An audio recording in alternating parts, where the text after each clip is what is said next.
Number 5, Pontiac GTO 389 Tri-Power, 14.5-second quarter-mile time. When Pontiac unleashed the GTO in 1964, it didn't just introduce another performance trim, it ignited the muscle car era. Born from the Le Mans, this street brawler quickly earned a reputation as the king of factory performance.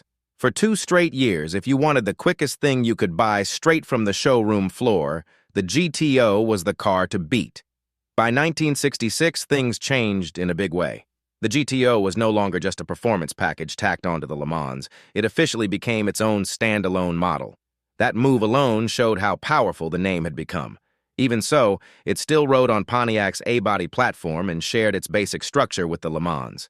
Buyers could choose between a sleek 2-door hardtop, a pillarless coupe, or a drop-top convertible, all delivering that unmistakable mid-60s muscle car presence.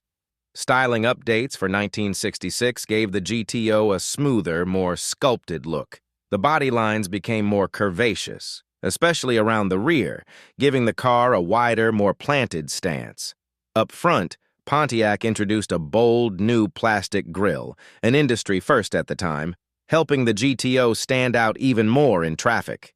Inside, drivers could now opt for strato bucket seats, adding comfort and a sportier feel to match the car's aggressive personality. Under the hood, the formula remained familiar, but still potent. The GTO continued to offer its proven 389 cubic inch, 6.4-liter V8. Buyers could choose between a single 4-barrel carburetor setup or the legendary Tri-Power system, which featured 3 2-barrel carburetors. When equipped with Tri-Power, the engine produced a stout 360 horsepower, a number that carried serious weight in the mid-60s performance wars. But 1966 marked the end of an era. Midway through the model year, Pontiac discontinued the Tri-Power option, and without any major performance upgrades to offset the competition's advancements, the GTO slipped from its throne. After dominating as the quickest factory-built muscle car in 1965, it fell to 5th place in 1966 as rivals stepped up their game. Still, the GTO was far from slow. In testing conducted by Car and Driver magazine, a Tri-Power-equipped GTO blasted through the quarter-mile in 14.5 seconds, an impressive time for the era. The difference was, this time around, 4 competitors managed to post even quicker runs.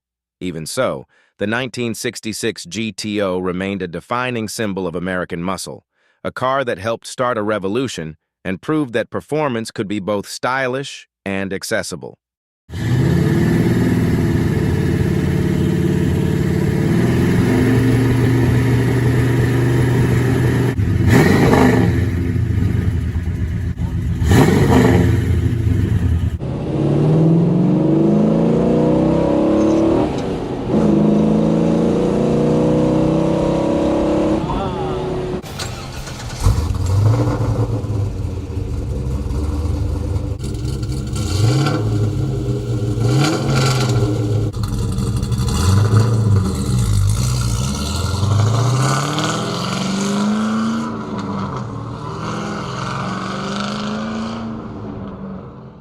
Number 4, Shelby GT350 Supercharged, 14-second quarter-mile run. When the Ford Mustang first hit showrooms in the spring of 1964, it was an instant sensation. Crowds flooded dealerships, and Ford had a full-blown marketing phenomenon on its hands. The Mustang looked sporty, felt youthful, and offered V8 power. But in those early days, it still wasn't quite a full-fledged muscle car. It had style and performance, but it hadn't yet crossed into true street-dominating territory. That all began to change in 1965. That's when Carroll Shelby and his team in Venice, California got their hands on the Mustang. Shelby saw potential where others saw a stylish pony car. His crew stripped weight out of it, sharpened the suspension, upgraded the brakes, and most importantly, added serious performance under the hood. What came out the other side was the Shelby GT350, a Mustang transformed into a legitimate tire-shredding machine. The GT350 wasn't just built for bragging rights. It was engineered to compete and dominate in the SCCA, the Sports Car Club of America, specifically in the Group B production class. This wasn't a cosmetic upgrade. It was a purpose-built performance weapon, and on the street, it showed. In 1965, the GT350 ranked as the third quickest muscle car you could buy, proving that the Mustang had officially stepped into the big leagues. For 1966, Shelby knew the competition wouldn't stand still. Rival manufacturers were pushing harder, adding more power, and refining their own performance machines. So the GT350 evolved. It received several upgrades to keep it competitive, including one option that turned the car into something truly wild. Buyers could now order a Paxton Supercharger. With that addition, the already potent Shelby-tuned 289 cubic inch 4.7-liter Hypo V8 jumped from an already strong 306 horsepower to a staggering 440 horsepower. That was serious output for the mid-60s, enough to transform the lightweight GT350 into an absolute rocket. The performance numbers backed it up. In its August 1966 issue, Car Life magazine tested a Paxton Supercharged GT350.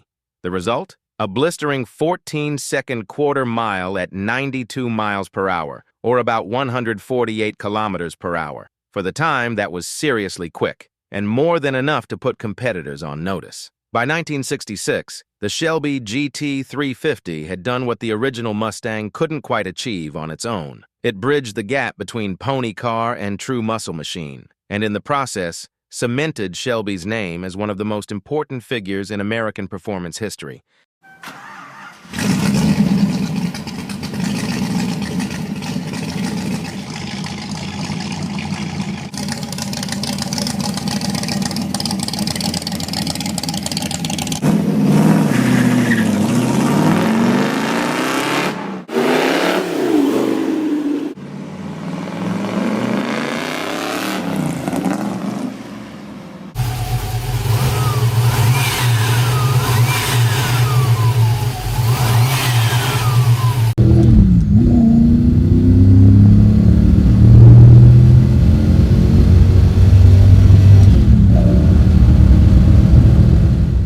Number 3. Mercury Comet Cyclone GT390, 13.98 seconds.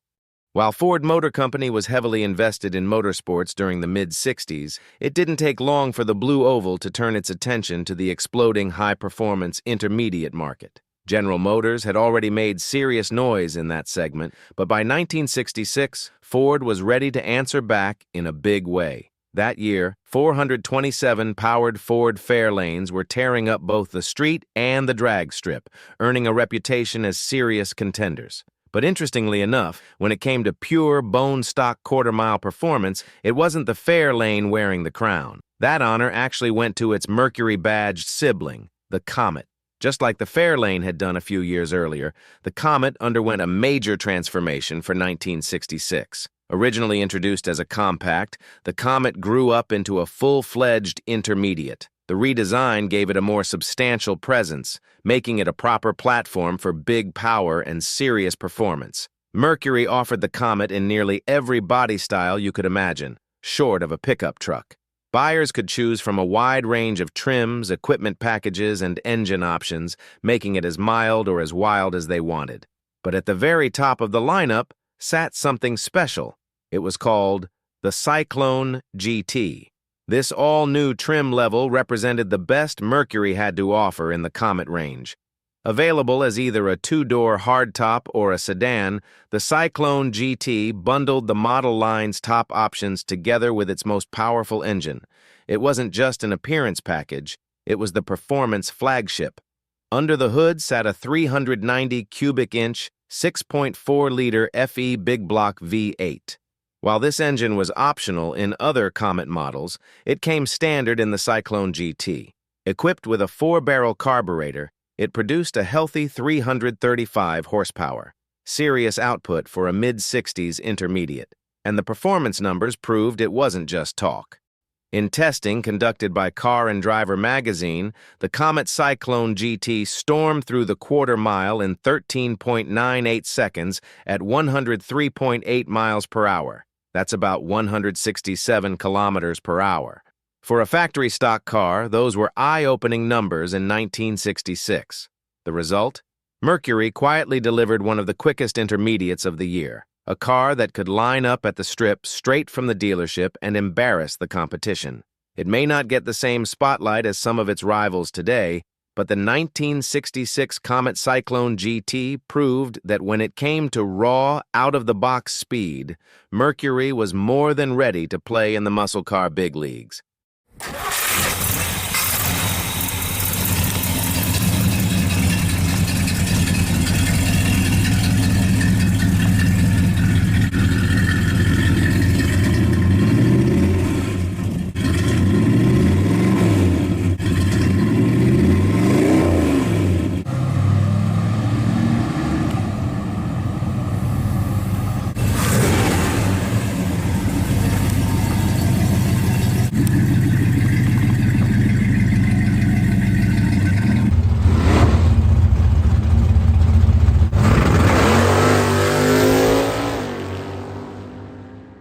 Number 2, Plymouth HEMI Satellite, 13.80 second quarter mile run. Back in 1964, Chrysler had one goal in mind: dominate NASCAR. To make that happen, the company developed a brutal new engine, the 426 cubic inch HEMI V8. This wasn't just another performance motor, it was a purpose-built racing weapon. Once installed in the Plymouth Belvedere, the results were immediate. On the track, the HEMI-powered cars absolutely crushed the competition. Chrysler had built exactly what it set out to build, a powerhouse capable of rewriting the rulebook. But that dominance didn't sit well with NASCAR's governing body. Because the 426 HEMI wasn't available in a regular production car, officials outlawed the engine for the 1965 season. If Chrysler wanted to keep running the HEMI in NASCAR, it would have to offer it to the public. So for 1966, Chrysler did exactly that. The legendary HEMI returned, this time as a street engine, and one of the cars chosen to receive it was the newly redesigned 6th-generation Plymouth Belvedere. The 1966 Belvedere lineup was fresh, sharper, and more aggressive in its styling. Buyers could choose from 3 submodels: the Belvedere 1, the Belvedere 2, and the Satellite. While each had its place in the lineup, it was the Satellite that truly captured the spirit of the muscle car era. Aimed at younger buyers hungry for performance, the Satellite was available as either a 2-door hardtop or a convertible. And more importantly, it could be ordered with the most powerful engines Plymouth had to offer, including the all-new street version of the 426. Officially, the engine was conservatively rated at 425 horsepower, but anyone who knows the history of the Elephant engine understands that number was likely understated. The HEMI delivered massive torque, brutal acceleration, and a sound that instantly commanded attention. With that engine under the hood, the 1966 Satellite transformed from a stylish intermediate into a serious street and strip contender. It wasn't just fast, it was intimidating. Car and Driver magazine put the HEMI-powered Satellite to the test in its April 1966 issue, and the numbers spoke for themselves. The car blasted through the quarter mile in 13.80 seconds at 103.8 miles per hour, roughly 167 kilometers per hour. For a factory-built street car in the mid-60s, that was heavyweight performance. By bringing the HEMI to the streets, Chrysler didn't just satisfy NASCAR's rule book. It helped ignite one of the most legendary chapters in muscle car history. The 1966 Belvedere Satellite proved that when racing technology meets showroom availability, the result is pure American muscle at its finest.